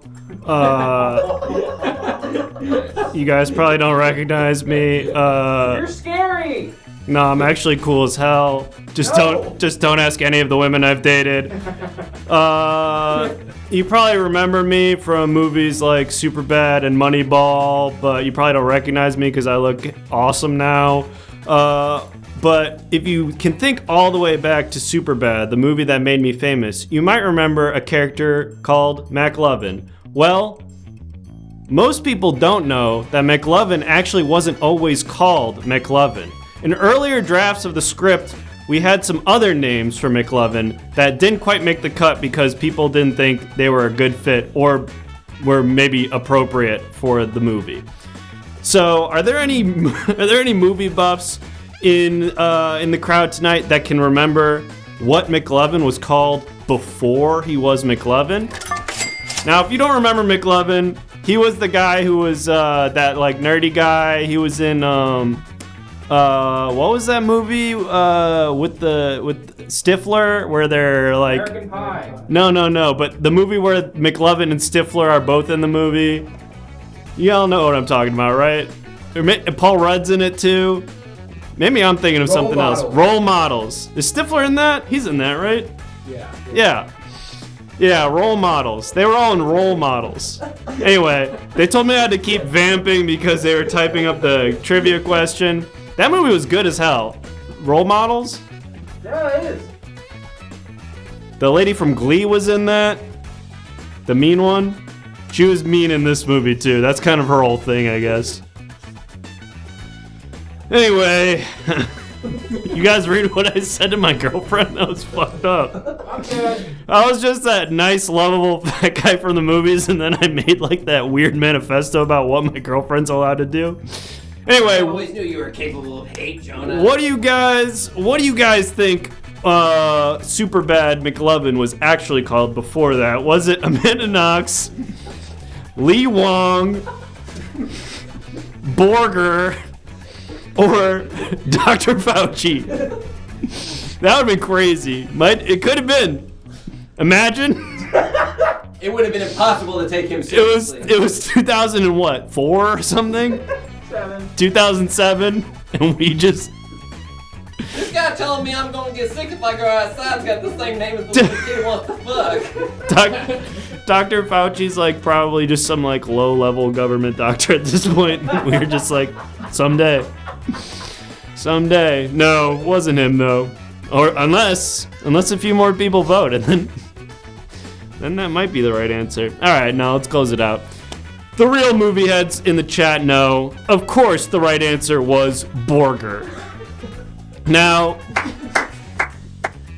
a lot of people were like, Borger? Why would it ever be Borger? The thing is, this is really serious. That was actually, what is that? What is that? Why is that there? Why is that on the screen?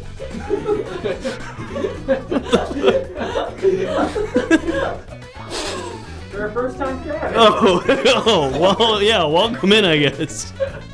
Really great first message. Anyway, Seth Rogen's grandpa was named Borger, and it was supposed to be like it was supposed to be like an homage to him, but everyone was like, "Who's gonna know that? It doesn't make any sense." So he changed it to McLovin, which everyone thought was way funnier. Anyway, I've been Ozempic.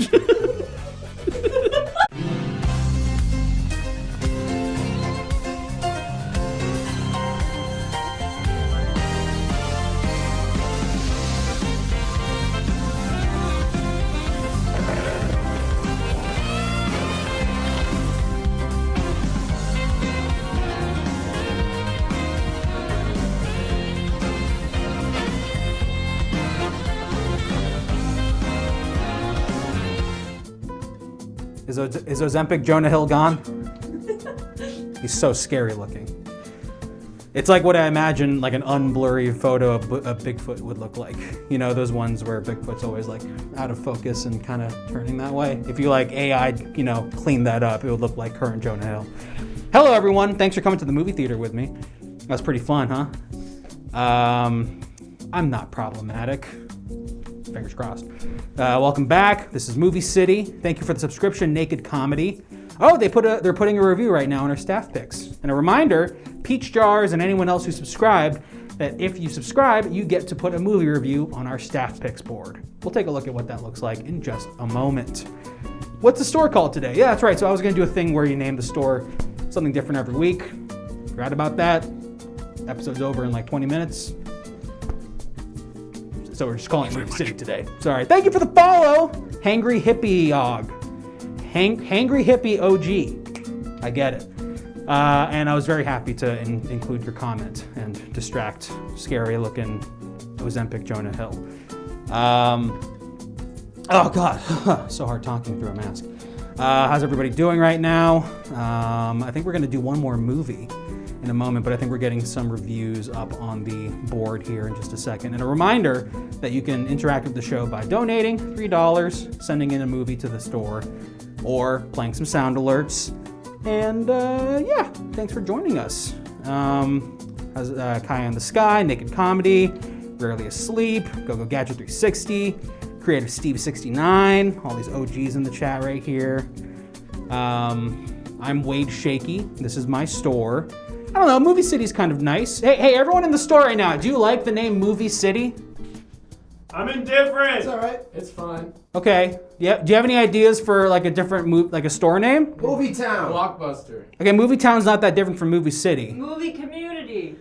Okay, it's a little longer in the tooth, kind of hard to say. International House Pancake. Sir, that's what this building used to. Never mind. Do we all like International House Pancakes? Yeah. Yeah. That's better. That's good. Make it that. Fine.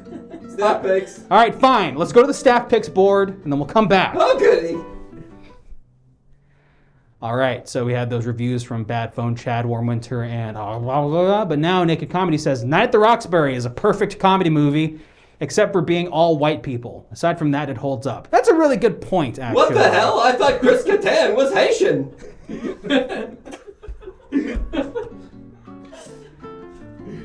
Wow, our neighbors outside heard that one. Hey, yeah, let's not on this Catanuary, please let us not ignore Chris Kattan's heritage. He's culturally Asian. Yeah, exactly. Isn't he like Italian? Didn't you all see Corky Romano? Come on! Really though, Catanuary in full flux, people. Molly Shannon is Korean. Molly Shannon is Korean? Yeah, she's South Korean. I just checked. That's true. I forgot she was in Parasite. Yeah, everyone celebrate Chris Kattan this year, please. He's a very capable actor, much better than his reputation let him seem. But she's 15. Hold on, sir. Are you implying?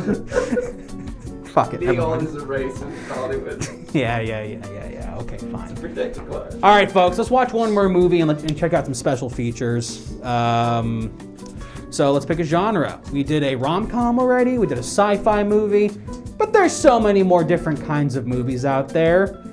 There's like art movies, or black and white movies, or detective movies, or sports, war, and Oscar bait. 3 fantastic genres. I would say that sports and war are kind of Oscar baiting movies themselves too, but you know, Oscar bait definitely is its own kind of genre. What kind of disability is this actor pretending to have? Or what kind of struggle is this person pretending to deal with? I Oscar baited earlier, thank you. Okay, I don't need to know that. Again, behind the beaded curtains, please. Thank you. And clean up after you're done. It's where you come on a picture of Oscar from The Odd Couple. I thought you were going to say Oscar from The Office.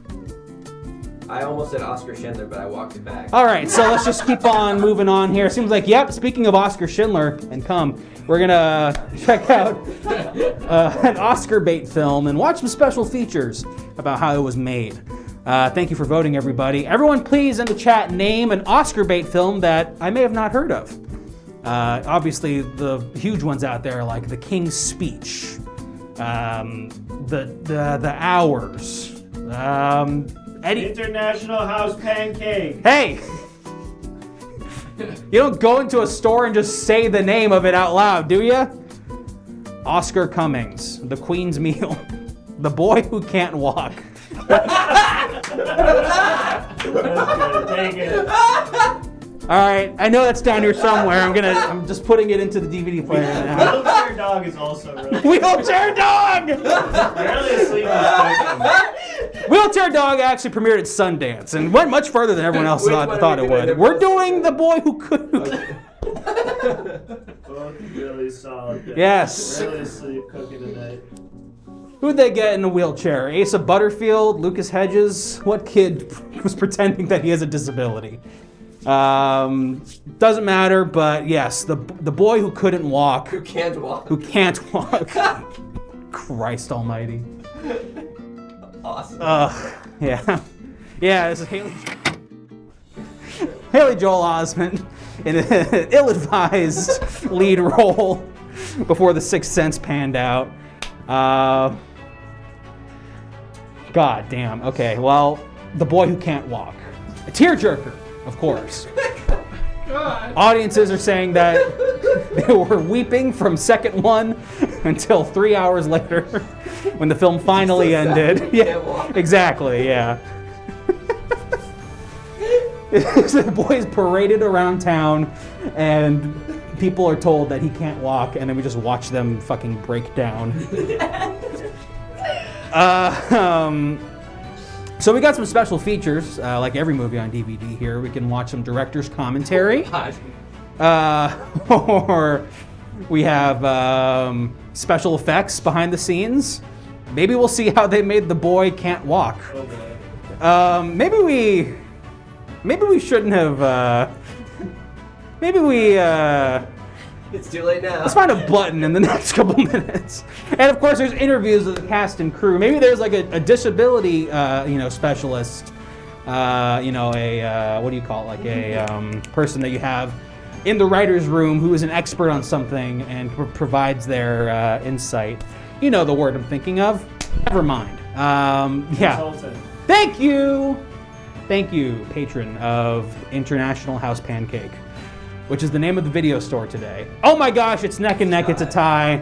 They're either gonna make us do a green screen sequence. Please let it be interviews. Or, Please. yeah, on-set disability consultant. Not consent, no, although that is important. And unfortunately, oh, Jesus! Holy moly, okay, that was close. That was close. Now we're fine. Now I'm sure no one will say anything problematic. Now we're just gonna talk about the kid pretending to not be able to walk and not have to show it. The Bryan Cranston movie where he's in a wheelchair and then he complained about everyone being mad at him for doing it, and he's like, I should be able to do this, and whatever. Thank you, XFL Jim, for the 11-month subscription. God, I love your name. I think XFL just got merged with some other big football league. I hope so. Hope we see more of it. I think football needs more wrestling moves and wrestling-based things. Walter Jr. grew up. Jesus. That's the boy? Yeah. Okay. Well, we're going to watch some cast and crew interviews for The Boy Who Can't Walk. Now, I'm of the mind that we should be, casting more disabled folks in all kinds of roles, whether it's lead actors or... What's funny about this bit is that it's like Hollywood's like, what's something really sad? Yeah. It's dumb. They're the ones that are being insensitive. That's the bit. Yeah. Not us. No. We're cool. Look, ableism is funny in so much as how stupid everyone who is ableist is. Yes, exactly. But, unfortunately, we're a very ableist world that we live in. Let's break it down. Let's go. Let's end the show and let's just do an earnest discussion about disability politics. Thank you for trying to steer people back towards the line. You know what? Where is the line? What is the line anymore? I don't think it exists. Spec Ops, the line. Spec Ops, the line. Quite a good game. Introduced me to Rooster by Alice in Chains in the trailer. That was quite a good video game trailer. Never played it, but the game looked pretty interesting. Yeah, roundtable chat. It's those 3 kids arguing about Fortnite, but should disabled actors play disabled characters only? And that's the caption on the thumbnail. Everyone could be disabled at any moment. Exactly right. Has anyone ever done a parody of Alice in Chains where it's Allison Janie? Allison Janie. Allison Janie? Yeah. That's good. Yeah. Like your mom from My Tanya, but she's doing Allison on the West Wing. Also in 10 Things I Hate About You. Okay, shut up. Hey, I was doing your fucking bit, you piece of shit. Get the fuck over here. Hello. Hi, how are you? Great, thanks for joining us. No worries. Thanks for having me. What's your name? I'm Gordon Field. What did you do for the movie? I played the legs.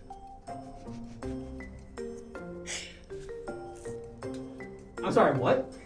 I was the performer in charge of portraying the legs in the movie.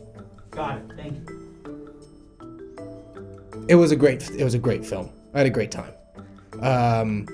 Really got to work on some of my, I want to call it creature work, but Got it. Hey! No! You can't keep me away, baby!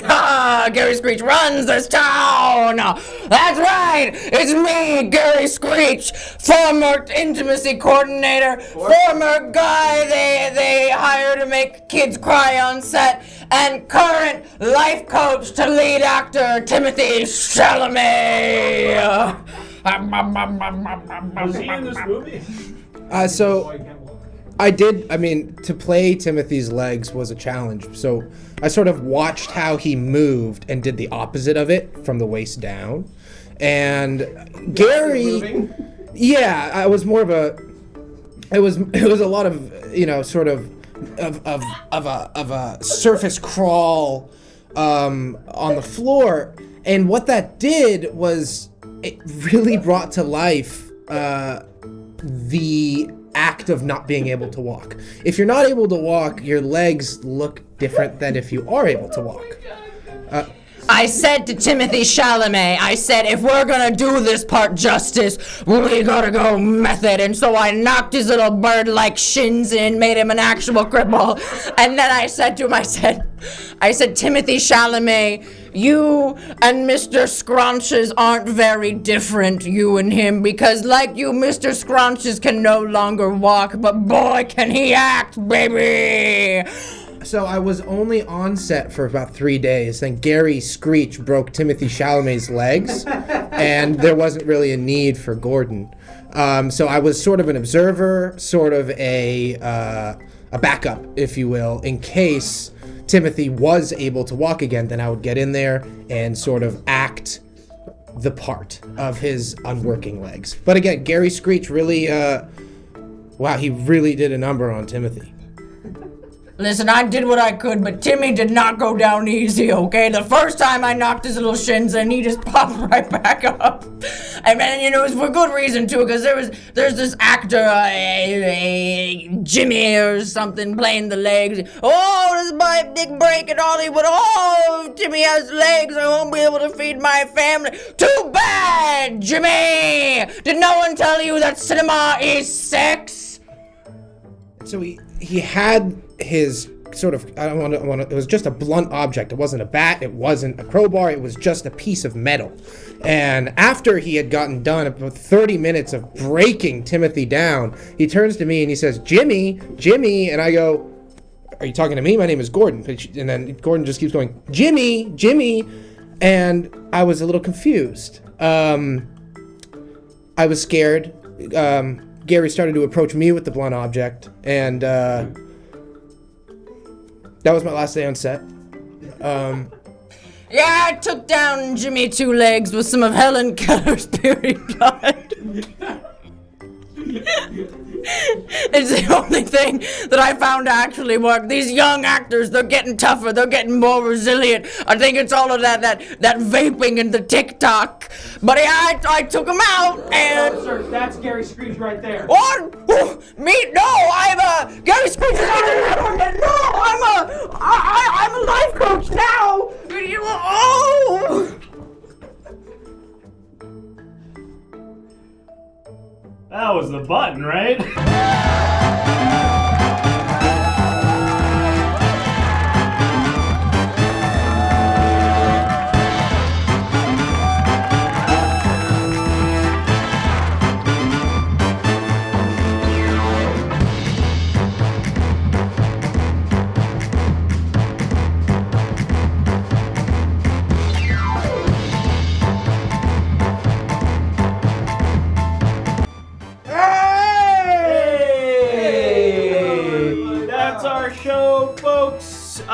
Thank you so much for joining us. We are the Everything Now Show. We do this show 4 nights a week, every Monday, Tuesday, Thursday, and Saturday night.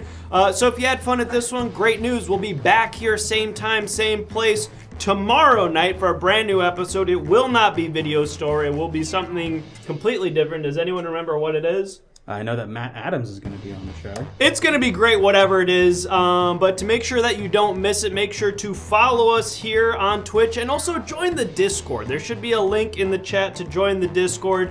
Definitely join our Discord because not only will you get reminders on when the show is happening, you can also interact with the show in ways that you can't in any other way, like submitting images. Like the DVD covers that we saw during the Criterion Closet part of tonight's show, those were all submitted by you, the viewers at home. And the only way to submit images for us to use on the show is by joining the Discord. Exactly. And also, breaking news, the format tomorrow is the big event. Oh, shit. And also... That's a banger. I think Alex is joining us, apparently. Whoa! Oh, shit, wait, I big think that's event. true. Does that mean that it's the return of fan favorite for one person in our audience, Crank? Maybe. Oh, yeah, maybe so. They're in the chat right now, so we'll make him do it. You're not going to want to miss We'll make him do it. Tomorrow's episode, folks. So definitely drop us a follow, join the Discord, follow all this other stuff too, please. Definitely check out our YouTube channel. You can find over 500 episodes of the Everything Now Show. So if you can't wait until tomorrow to get your ENS fix, head on over to the thank you for the follow, welcome in. If you want to watch more of the show and you can't wait until we're live tomorrow night, great news, over 500 episodes can be found right there on our YouTube. And sometimes we post on other stuff too. And we have wonderful guests. That's so true, Jake. It is true, Rocky. And tonight Speaking of was Jake, no different. One of his name is friggin' Jake. Spoiler alert, one of our guests' name is Jake, and the other guests are named Maddie and Justin. Yes, come on out. Stand under the sign. Pose for a photo. Look at that. We won't use. We probably won't use this photo. Maybe someday. Maybe we'll use it something. Yes. Folks, great job. Really happy to have you. Whoa. I didn't know I was doing that. I was unconscious. Jake, Maddie, Justin, thank you so much for doing the show. Is there anything that you want to tell the people at home about? Any plugs, any messages to impart upon our viewers at home? What do you got? I have a monthly stand-up show. So loud. Take that again, still rolling? Just so you remember, I have a monthly stand-up show. It's called Ogden, and I have one coming up this month. It's January 26th, and usually J. Crew Raps perform on it, so please come check it out. It's on Melrose. You can follow me, the show, at OGDICK _ show on Instagram. OG Dick. OG Dick Show. Is that a yard show, or is that? It's at the best comedy club near me, and aptly named, I gotta say, on Melrose. SEO action. It's what Jimmy Stewart says when he sees a penis. Oh, gee, Dick. Exactly right. That's right. Go follow Maddie. to get more information about that. Oh, gee. Oh, golly. Oh, Mary! What a whole penis here from me. Mary, your cock, what happened? What am I trying myself to shut this off? Mary, what are you doing with this dick, Mary? Jake and Justin, do you have anything you'd like to plug? Yeah, drop a follow on our Instagram, JCrewRaps, JCRURAPS. We are going to be dropping some new music and sketches and all sorts of fun content. So check it out. Listen to J. Crew, watch their music videos. All of it's great. Love these boys. Justin's been on our show since the beginning. Please give all these folks a follow and give them your love. Thank you all again. We'll have you on again soon. Thank you so much. It's a gift to have you. Join us tomorrow at 7 p.m. Pacific for an all-new episode of Everything Now Show. And we're going to go ahead and raid somebody. We are going to raid. Well, you just about anything for the dick that fucked Liberty Valance. Martini, what happened to your balls? Your fine Italian balls. Mr. Smith sucks off Washington. Mr. Smith sucks off the Mr. Washington Smith Monument. sucks off George Washington. That's good. The man who knew two little cocks. Who is it? Tom Thanks, an amazing live animator and funny man and genius in general. The man who fucked Larry and me. The man from Laramie. We gotta stop. we gotta. Alright, folks, see you back here, same time, same place tomorrow night. And say hi to Tom for us. Goodbye. The Philadelphia story.